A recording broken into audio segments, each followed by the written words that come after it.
నమస్తే, welcome to our channel. నేను పద్మిని. ప్రస్తుతంతో పాటు సీనియర్ జర్నలిస్ట్ అలాగే పొలిటికల్ అనలిస్ట్ ఎమ్మంది రామారావు గారు ఉన్నారు. మాట్లాడదాం సార్. నమస్తే నమస్తే సార్. రేపటి కోసం జూన్ 4వ తారీఖు కోసం యావత్ దేశం అంతా కూడా ఎదురు చూస్తుంది. ఏంటి ఎవరు రాబోతున్నారు అనే విషయం డెఫినెట్ గా చాలా చాలా ఆసక్తికరంగా మారుతుంది. అయితే 2 సర్వేలు ఎగ్జిట్ పోల్స్ ని రిలీజ్ చేయడం జరిగింది. అయితే ఈ 2 కూడా చాలా చాలా వైరల్ గా మారుతున్నాయి. ఆరా మస్తాన్ సర్వే అయితే ఏంటి, కేకే సర్వే అయితే ఏంటి, ఈ 2 కూడా ఒకటేమో టీడీపీ అని, ఒకటేమో వైసీపీ అని ఇవి రాబోతున్నాయని చెప్పి వాటి ఎగ్జిట్ పోల్స్ ని రిలీజ్ చేశాయి. సో ఇంత డివైడ్ టాక్ ఉన్నప్పుడు డెఫినెట్ గా బోల్డ్ అంత కన్ఫ్యూజన్ ఉంటుంది. మరి ఏం జరగబోతుంది, రేపు ఎవరు రాబోతున్నారు అనేది అంచనా. అవునమ్మా, ఇక్కడ మనకి మీరు చెప్పారు చూసారా, దేశం అంతా ఎదురు చూస్తుందని. దేశం కాదు, ప్రపంచం అంతా ఎదురు చూస్తుంది. ఎలాగంటే ఇప్పుడు జర్మనీ నుంచి సింగపూర్, అమెరికా వచ్చే వాళ్ళంతా ఇక్కడే ఉన్నారు. పవన్ కళ్యాణ్ కోసం వచ్చిన వాళ్ళంతా పిఠాపురం, కాకినాడకి పరిమితి అయిపోయి చూస్తున్నారు అన్నమాట. అంటే పవన్ కళ్యాణ్ ని గెలిపించి వెళ్తా ఉంటున్నారు. అందుకు గాను ప్రపంచంలో, దేశంలోనే పెద్ద అలర్ట్ చేస్తూ ప్రపంచంలో తెలుగు వాళ్ళు అందరూ కూడా ఎదురు చూస్తున్నారు అన్నమాట. అయితే ఇటువంటి తరుణంలో ఎవరు మన మస్తాన్ సర్వే, ఆరా మస్తాన్ సర్వే ఒక అందరికీ కూడా డైలమాలో పడేసింది అన్నమాట. ఆరా మస్తాన్ అంటే మీకు మునపటి కంటే 151 కంటే ఎక్కువ వస్తాయి. ఆయన ఉద్దేశం ఏంటంటే 160 వస్తాయని ఆయన ఉద్దేశం. అంటే ఒక 15 ఎన్నో మొత్తం కూటమికి వస్తాయని.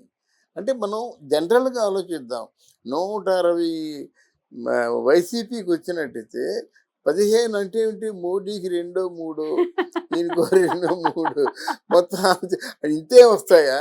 ఈ 2, 3 కోసం కోట్లు ఖర్చు పెట్టడం ఎందుకు, ఎలక్షన్లో నుంచోవడం ఎందుకు, చంద్రబాబు నాయుడు 5 సంవత్సరాలు వెయిట్ చేయడం ఎందుకు, పవన్ కళ్యాణ్ 14 ఏళ్ళ బట్టి అలా ఎండనగా వాననగా తిరగడం ఎందుకు? అంటే వీరికి ఇంకా లాస్ట్ టర్మ్ లో జనసేనకు వచ్చినటువంటి రిజల్ట్ ఇంకా వీళ్ళు దాంట్లోనే ఉన్నారా? ఇంకొంచెం పుంజుకుంది జనసేన అని నమ్మట్లేదా అని అనుకోవాలా, లేకపోతే అసలు నమ్మకం వాళ్ళు లేదు. జనసేనకి ఏదో అసలు పవన్ కళ్యాణే గెలవడం అంటున్నారు కదా వాళ్ళు. పిఠాపురంలో పవన్ కళ్యాణ్ ఓడిపోతాడు అంటున్నారు అన్నమాట. అది వాళ్ళ విజ్ఞత. ఎప్పటికంటున్నారు పవన్ కళ్యాణ్ ఓడిపోతాడు గ్యారంటీగా. దీని మీద కోట్ల బెట్టింగ్ అయింది. అంటే ఇక్కడ వీళ్ళు జగన్మోహన్ రెడ్డి కూడా ఆక్వా సర్వే చేసిన తర్వాత 150 కంటే ఎక్కువ వస్తాయని చెప్పేసి చూపించిన తర్వాత ఈయన చెప్పేసి వెళ్ళిపోయాడు అన్నమాట. పర్వాలేదు, మునపటి కంటే ఎక్కువ వస్తాయి, మీరు బీ అలర్ట్ అని చెప్పాడు. అక్కడి నుంచి అయితే ఆయనకి ఏంటంటే, ఆయన మీద కొన్ని డౌట్లు ఏంటంటే, జగన్మోహన్ రెడ్డి సాధారణంగా బయటికి కనిపించడు, ఆయన చేసే పని ఆయన చేస్తాడు. అలాగని జగన్మోహన్ రెడ్డికి ఇక్కడ ఎలక్షన్ కమిషన్ ఆఫ్ ఇండియా కానీ, మిగతా ఇంటెలిజెన్స్ డిపార్ట్మెంట్తో కానీ, వీళ్ళందరితో కూడా ఆయనకున్న సర్వేలు ఆయనకు ఉన్నాయి. అందుకనే ధైర్యంగా ఉన్నాడు. వచ్చిన తర్వాత ఏదో 4 తిట్లు తిట్టాడు సజ్జల రామకృష్ణని. ఆయన మేకపోతు గంభీరంగా సంబరాలకి రెడీ అయిపోయారు కదా. సంబరాలకి రెడీ అంటే సజ్జల రామకృష్ణ రెడ్డి మాట ఏం తక్కువ లేవండి, మనం చాలా హై పొజిషన్లో ఉన్నామని చెప్పేశాడు. ఇక్కడ కేకే సర్వే ఏం చేశారంటే, కేకే సర్వేని కూడా మార్చి చెప్తున్నారు. కానీ కేకే సర్వే మొదటిసారిగా నేను విన్నప్పుడు మొత్తం కూటమి అంతా కలిసి 115 అని చెప్పాడు. 115 నుంచి 120 అని చెప్పాడు అన్నమాట. నమ్మశక్యంగా ఉంది. తర్వాత ఏంటంటే, ఇప్పుడు కొంచెం మరి సర్వేలో వీళ్ళు కూడా సీట్లు మార్చి ఈయనకు ఒక 150 ఎన్నో వస్తాయి, కేవలం వైఎస్ఆర్సీపీకి ఒక్క 14 సీట్లు వస్తాయని చెప్తున్నారు అన్నమాట. మనం అంటే దాన్ని కీలకంగా చూసినప్పుడు ఇది కరెక్ట్ కాదు, అది కరెక్ట్ కాదు అంటున్నారు. అసలు ముందు కూడా వీళ్ళకి ఏమైనా క్రెడిబిలిటీ ఉందా ఈ 2 సర్వేలకి? అంటే ఈ మస్తాన్ సర్వే వాటికి కానీ, లేకపోతే కేకే సర్వే ముందు కూడా ఏమైనా క్రెడిబిలిటీ ఉందా? వీళ్ళు చెప్పినవి అయినటువంటి దాఖలాలు ఉన్నాయా? ఉన్నాయి. అంటే Aaraa Mastan survey last time Jaganmohan రెడ్డికి ఏం చెప్పాడు అదే జరిగింది. అలాగే మన తెలంగాణలో ఏం చెప్పాడు అదే జరిగింది. ఇలా కేకే సర్వే కూడా ఏం చెప్పాడో ఒకటి అటు ఇటుగా చెప్పాడు. అదే జరిగింది. అది జరిగింది. అదే బాధ. ఇప్పుడు మనం 40 50 సర్వేలు వచ్చాయమ్మా. ఈ సర్వేలు ఏంటంటే డబ్బులు దండుకునే సర్వేలు అన్నమాట. మీ బాగా మిమ్మల్ని ప్రమోట్ చేస్తామండి అయ్యా తమదైనటువంటి సర్వేలు ఇవన్నీ. నోటికి వచ్చినట్టు చెప్తున్నారు అన్నమాట ఈ సర్వేలు. కనుక ఏదేమైనప్పుడు కూడా ఇప్పుడు జనం నాడి చూసినట్టయితే ప్రజా వాక్యాన్ని పరిశీలించినట్టయితే చంద్రబాబు నాయుడు ఇప్పుడు ఇంత పతనం అయిపోయినటువంటి ఆంధ్రప్రదేశాన్ని తిరిగి మార్చగలిగిన వ్యక్తి చంద్రబాబు నాయుడు. Right. అలాగే మార్చగలిగినటువంటి చైతన్యం ఉన్నది పవన్ కళ్యాణ్. అలా అనుకోవాలి. వీళ్ళిద్దరికీ మోదీ తాలూకు సహాయ సహకారాలు ఉన్నాయని అనుకుంటున్నారు జనాలు. అందుకనే వాళ్ళు ఓట్లు వేశారన్నమాట. ఇప్పుడు ఏమంటున్నారంటే అడ్డగోలుగా మారుస్తున్నారు. కానీ అంటే మొత్తం సర్వేలన్నింటినీ కూడా మనం క్షుణ్ణంగా గమనించినప్పుడు కేకే సర్వే మొదట చెప్పిన సర్వే మాత్రం నాకు లాయల్గా అనిపించింది. ఎందుకంటే కూటమి కానీ తెలుగుదేశం కానీ మన బీజేపీ కానీ మొత్తం మీద గెలిచేది 110 నుంచి 115 సీట్లు గెలుస్తారని చెప్పారు.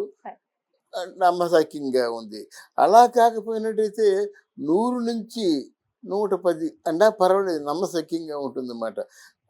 అఫ్కోర్స్ చివరికి వచ్చేది అదే అనుకుంటాను నేను. ఒక 100 అదే నమ్ముతున్నారు, కూటమి వస్తుందని నమ్ముతున్నారు. కూటమి వస్తుంది. కూటమి కూడా మనం చెప్పేది ఏంటంటే టఫ్ మీద మంచి టఫ్ ఇస్తారు. ఎలాగిస్తారు? బై ఓటు కాదు. అక్కడ బూత్కు వెళ్ళి ఏదో గలాబా సృష్టించడం, పైన ఏవో మంటలు రేపడం, ఏదో కారునో దేన్నో కాల్ చేయడం, ఇట్లాంటివి చేస్తారన్నమాట. అందువల్ల చేసినప్పుడు కూడా కొన్ని ఓట్లు నమ్మశక్యం కాకుండా తీసేస్తారు వాళ్ళు. రిగ్గింగ్ జరిగే అవకాశాలు కూడా ఉన్నాయి. లెక్కింపులో కూడా జరుగుతుంది. అది జరుగుతాయి కదండి. లెక్కింపులో జరుగుతాయంటే యథా రాజా తథా ప్రజ. ఇప్పుడు నేను ఓడిపోయినా పర్వాలేదు, పవన్ కళ్యాణ్ గెలవకూడదు అంటే అంతే కదమ్మా. ఇప్పుడు ప్రత్యర్థులు అంటే రియల్ని వారు రూలింగ్ పార్టీ వాళ్ళు బాంబులు తయారు చేసుకొని సిద్ధంగా మాచర్లలో ఉన్నారు. ఈ బాంబు తయారు ఎవరి కోసం? ఎవరి మీద వేయడం కోసమే కదా, నెత్తికేసి కొట్టుకోవడం కోసం కాదు కదా. అందువలన ఇట్లాంటి ముందు ప్లానింగ్లతో ఉన్నటువంటి వైఎస్ఆర్సీపీ మీద ప్రజల వ్యతిరేకత కూడా ఉంది. ఓట్లు మాత్రం ఇక్కడ కూటమికి కూడా బాగా వచ్చే అవకాశం ఉంది. ఇక్కడ కేకే సర్వేలో కొంచెం లాయల్గా ఉంది, కానీ ఎగ్జాజరేషన్ చేసినట్టుగా మనకు అనిపిస్తుంది.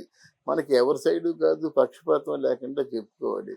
అంటే మేజిక్ ఫిగర్ దాటి కూటమి గెలుస్తుందని మాత్రం ఘంటాపదంగా మనం చెప్పచ్చు. మేజిక్ ఫిగర్ దాటి మంచి ఫైట్ ఇస్తాడు. నిన్న కూడా నేను చెప్పాను. ఏం చెప్పానంటే ఇక్కడ మంచి ఫైట్ ఇవ్వడం జరుగుతుంది. మేజిక్ ఫిగర్ని దాటి ఎంతైనా పవన్ కళ్యాణ్ కూడా బయటపడతాడు, విన్ అవుతాడు. మరి ఇన్ని లక్షల ఓట్లు, ఇన్ని వేల ఓట్లు అలాంటి ప్రస్తావన తీసుకురాకూడదని ఒకటి. 5 ఓట్లతో గెలిచినప్పుడు కూడా గెలిపే కదా. అందువల్ల మనం ఏం చెప్పుకుంటున్నామంటే కేకే సర్వే కొంతవరకు ముందు చెప్పింది, ఏబిఎన్లో చెప్పింది లాయల్గా ఉంది. ఇప్పుడు కొంచెం ఎగ్జాజరేషన్ అయింది. ఇప్పుడు ఆరా మస్తాన్ సర్వే ఏంటంటే కొంతమంది తేల్చేస్తున్నారు. ఆరా మస్తాను అక్కడ వైసీపీ పార్టీ నుంచి కొంత ప్యాకేజీ తీసుకొని చేస్తున్న సర్వే అని వాళ్ళు చెప్తున్నారు అన్నమాట. కనుక దాన్ని నమ్మడానికి వీల్లేదు, దీన్ని కూడా వెయిట్ చేసి చూడాలి. మరికొద్ది గంటల్లోనే కానీ మనం ఏం చెప్పుకుంటున్నామంటే కూటమి తప్పకుండా మేజిక్ ఫిగర్ దాటి గెలుస్తుందని మనం చెప్పుకుంటున్నాం. ఎన్నాళ్ళు ఉంటే ఆవిడ ఈవిడికి కొంచెం పెద్ద శిక్ష ఉంటుంది. తప్పుని వెంటనే ఒప్పేసుకుంటే ఏం చేస్తాడు పోలీసు? లాఠీతో 2 దెబ్బలు కొట్టి పంపించేస్తాడు. వాళ్ళు ఏడిపించేస్తే ఏం చేస్తాడు? కేసుల్లో కూడా ఇరికించేటటువంటి అది సార్. మొత్తానికైతే రకరకాల బుకాయింపుల నడుమ ఆవిడని అరెస్ట్ చేయటం అయితే జరిగింది. మరి నెక్స్ట్ ఎట్లా, మరి దీన్ని ఎలా, ఏ విధంగా ఆవిడ మరి దీన్ని కవర్ చేస్తారా, లేకపోతే దీన్ని ఏమైనా ఫేస్ చేస్తారా, దీని గురించి మాట్లాడకుండా ఉంటారా అనేది కూడా డెఫినెట్ గా ఆసక్తికరంగా మారింది. Let's wait and see. Thank you sir. నమస్తే. థ్యాంక్ యూ అమ్మా.